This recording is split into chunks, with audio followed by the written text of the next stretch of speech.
All right, day 4. Good progress has been made. I got the doors finally completely taken apart.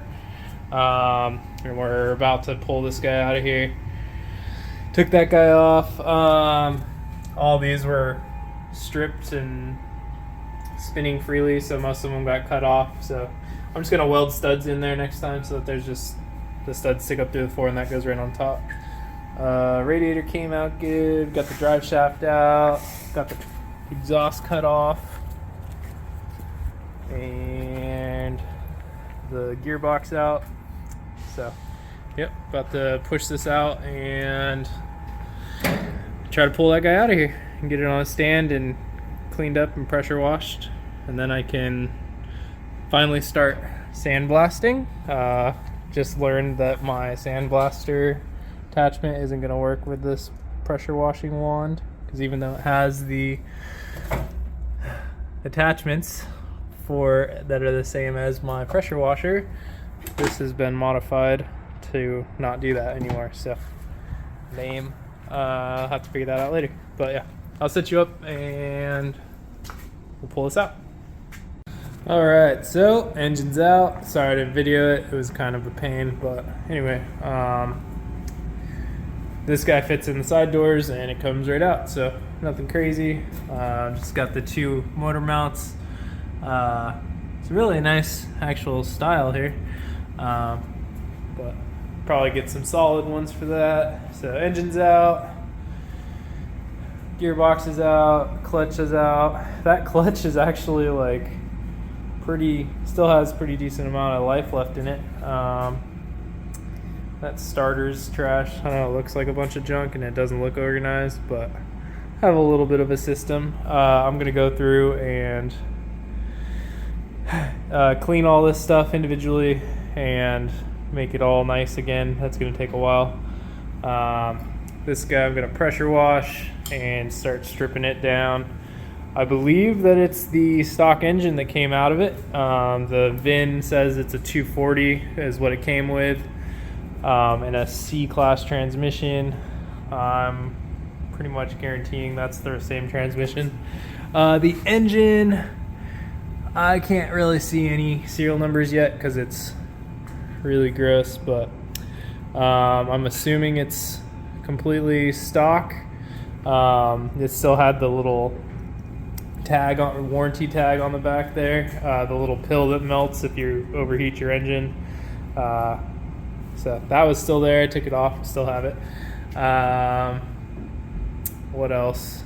What was the indicator? Oh, somebody at some point must have been having some freeze plug issues, because there's like weird sealant on every one of these. I've never seen a sealant like this. It's almost like it's I don't know, I can't tell you what it is. It's like really hard. It almost feels like plastic. And then they put one of these plugs in there, so I don't know what the deal was with that, but hopefully the block is good. We'll find out, I guess. But the oil in it looks perfect, so that's a good sign. Where's the dipstick at? I think it's on this side. It's so hard to see because everything's just gross. I pulled it out earlier. Where is it? Oh, there it is. It's underneath this hose. There we go.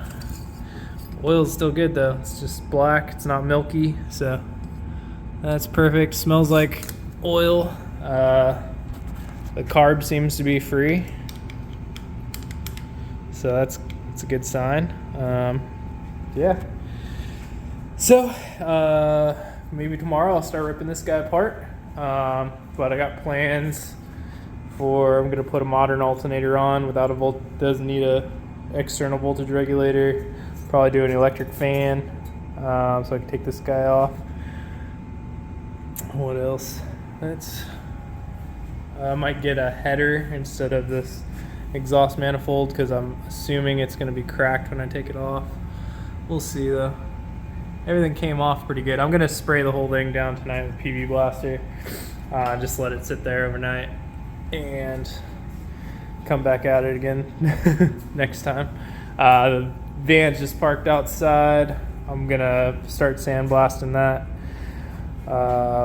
whenever I get some free time next. So, but yeah, it's the original Ford blue under all the rust.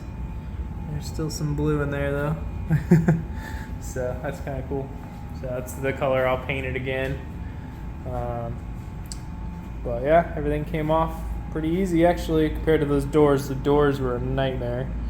And it's gonna continue to be a nightmare because I got to clean all that stuff up and hope that it goes together better than it came out. So this radiator looks fine-ish. Still got like the original tag on it from I think 95. Yeah, from not 95. I don't know. It says 59 on it, but I don't think it was made then. I don't know. It's kind of a cool tag though. I'll probably keep that just with the paperwork and stuff. I found a couple cool little gems in there, so keep all that stuff. I'm not sure what this guy is. I think it's a ballast for something. I don't know. It looks like a ballast you'd use on the electronic ignition, but like to convert it, but they didn't convert that. So there's still points in there. So I don't know. I have no idea what was going on with that, but that's not how that came, I'm sure. So everything came out pretty nice though. Even the spark plug wires seem pretty fine. This thing just sat and didn't get used for a long time, so it's a pretty cool find.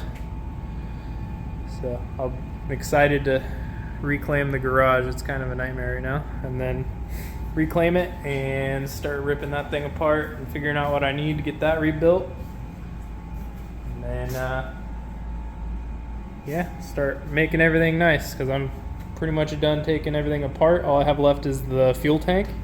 I'll pull that out and we'll be done. So thanks for watching.